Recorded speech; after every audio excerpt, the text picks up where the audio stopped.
అనిశ్చితి. ఇరాన్కు ఆయుధాలు ఇస్తే 50% సుంకం. డొనాల్డ్ ట్రంప్ సంచలన హెచ్చరికలు జారీ చేశారు.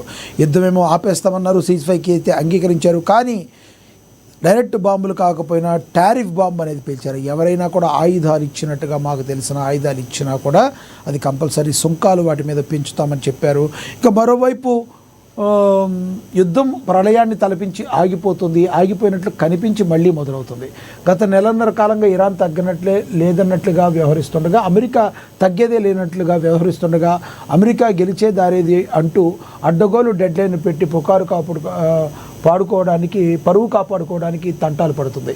పశ్చిమాసియాలో అమెరికా ఇరాన్ మధ్య కుదిరిన తాత్కాలిక సీజ్ ఫైర్పై మళ్ళీ అనిశ్చితి నెలకొంది. 2 వారాల పాటు యుద్ధ విరమణకు ఇరు దేశాలు అంగీకరించినప్పటికీ తాజా పరిణామాలు కీలక మార్పులు చేస్తున్నట్లుగా తెలుస్తుంది. లెబనాన్లో ఇజ్రాయెల్ దాడులు తీవ్రతరం కావడంతో హార్ముజ్ జలసంధి ద్వారా చమురు ట్యాంకర్ల రాకపోకలు నిలిపివేసినట్టు ఇరాన్ అధికారిక మీడియా కథనాలు పేర్కొన్నాయి. హెజ్బొల్లాపై దాడులు పెరగడం ఇరాన్ను ఆగ్రహానికి గురిచేస్తుంది. అందుకే ఈ నిర్ణయం తీసుకున్నట్లుగా సమాచారం. మరోవైపు అమెరికా అధ్యక్షుడు డొనాల్డ్ ట్రంప్ ప్రకటించిన సీజ్ ఫైర్ ఒప్పందం మంగళవారం ప్రారంభమైనప్పటికీ అది అన్ని ప్రాంతాలకు వర్తించదని స్పష్టం చేశారు. అలాగే లెబనాన్ ఈ ఒప్పందంలో భాగం కాదని డొనాల్డ్ ట్రంప్ పేర్కొనడం అయితే జరిగింది. అమెరికా అధ్యక్షుడు డొనాల్డ్ ట్రంప్ మరోసారి తనదైన శైలిలో ప్రపంచ దేశాలను అడిగించే ఆర్థిక నిర్ణయాన్ని ప్రకటించారు. ఇరాన్తో 2 వారాల పాటు తాత్కాలిక కాల్పుల విరమణ ఒప్పందం కుదుర్చుకున్న కొద్ది గంటల్లోనే ఆయన ఒక శక్తివంతమైన హెచ్చరిక జారీ చేశారు. ఇరాన్కు సైనిక ఆయుధాలను లేదా యుద్ధ సామాగ్రిని సరఫరా చేసే ఏ దేశానికైనా అమెరికా గట్టి గుణపాఠం చెబుతుందని, ఆయా దేశాల నుంచి అమెరికాకు ఎగుమతి అయ్యే అన్ని రకాల వస్తువులపై తక్షణమే 50% అదనపు సుంకాన్ని విధిస్తామని ఆయన ప్రకటించారు. తన ట్రూత్ సోషల్ వేదికలో ఈ సంచలన నిర్ణయాన్ని వెల్లడించారు ట్రంప్. అంతే కదా, ఒక రకంగా చెప్పాలంటే మేము సీజ్ ఫైర్ ఒప్పందాన్ని ఇచ్చాము అని చెప్పి మళ్ళీ ఇరాన్ అనేక ఆయుధాలను దిగుమతి చేసుకుంటే అది మళ్ళీ యుద్ధం స్టార్ట్ అయితే అది మళ్ళీ అమెరికాకి కానీ లేదంటే ఇజ్రాయెల్కి కానీ పెద్ద దెబ్బ వచ్చే అవకాశం ఉంటుంది. కాబట్టి నిర్ణయం మంచిదే కావచ్చు. కాదు ఏ దేశాలైనా కూడా ఇలా ప్రవర్తిస్తే ఇమీడియట్లీ వాటి మీద 50% టారిఫ్ అదనపు సుంకాన్ని విధిస్తామని అయితే చెప్పారు. తన ట్రూత్ సోషల్ మీడియా వేదికగా ఈ సంచలన విషయాలను అయితే వెల్లడించారు. ఈ విషయంలో అదేవిధంగా ఈ విషయంలో ఎవరికి ఎటువంటి రాయితీలు లేదా మినహాయింపులు ఉండబోవని ఖరాఖండిగా తేల్చి చెప్పారు. పశ్చిమాసియాలో గత కొన్ని వారాలుగా కొనసాగుతున్న ఉద్రిక్తతను తగ్గించేందుకు పాకిస్తాన్ ప్రధానమంత్రి షహబాజ్ షరీఫ్ చేసిన మధ్యవర్తిత్వం ఫలించింది. ఇరాన్ మరియు అమెరికా మధ్య 15 రోజుల పాటు యుద్ధాన్ని నిలిపేసేందుకు ఇరుపక్షాలు అంగీకరించాయి. ఈ ఒప్పందంలో భాగంగా ఇరాన్ అంతర్జాతీయ చమురు రవాణాకు అత్యంత కీలకమైన హార్ముజ్ జలసంధిని తిరిగి తెరిచేందుకు కూడా సమ్మతించింది. అయితే ఈ శాంతి చర్చలు కొనసాగుతున్న తరుణంలో ట్రంప్ ఈ టారిఫ్ అస్త్రాన్ని వినియోగించారు. ఓవరాల్గా చూసుకుంటే సీజ్ ఫైర్ అనేది అమల్లో ఉంది, కానీ ఇది అన్నిటికీ కూడా వర్తించదు.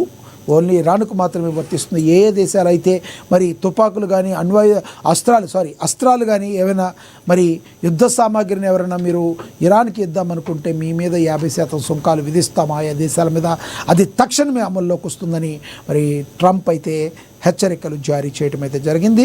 ఇది కేవలం 2 వారాల పాటు ఆగుతుందా, మళ్ళీ యుద్ధం స్టార్ట్ అవుతుందా అనేది మనకి $1 మిలియన్ ప్రశ్నగా అయితే మనకి కనబడుతుంది.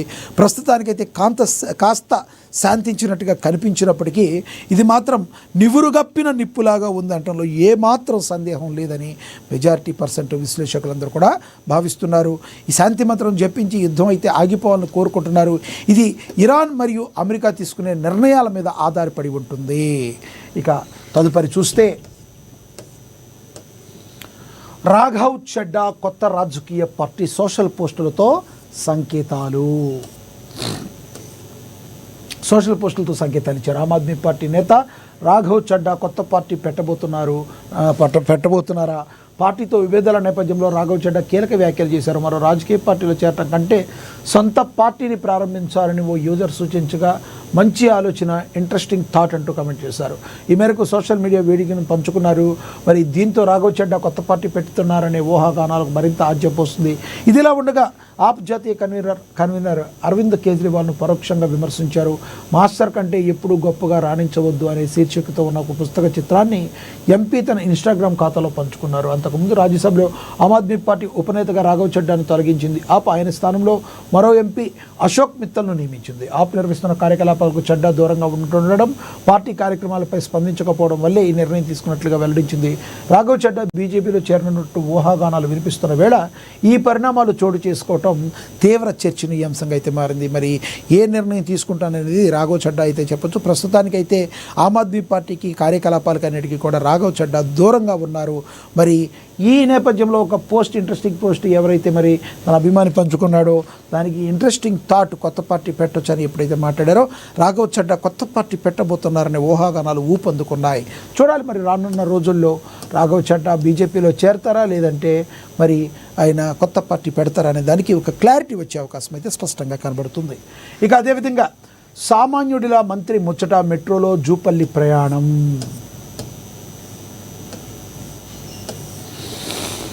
నిత్యం సైరన్ల మోత, సెక్యూరిటీ వాహనాల కాన్వాయ్ మధ్య తిరిగే హోదా అయింది. మరి అంతేనా, ఆ హంగు ఆర్భటాలను పక్కన పెట్టి తోటి ప్రయాణికులతో కలిసి సామాన్యుడిలా మెట్రో రైలు ఎక్కారు రాష్ట్ర మంత్రి జూపల్లి కృష్ణారావు. బుధవారం నగరంలోని ప్రైవేట్ కార్యక్రమానికి హాజరయ్యే క్రమంలో ట్రాఫిక్ చిక్కులను తప్పించుకొని గభ్య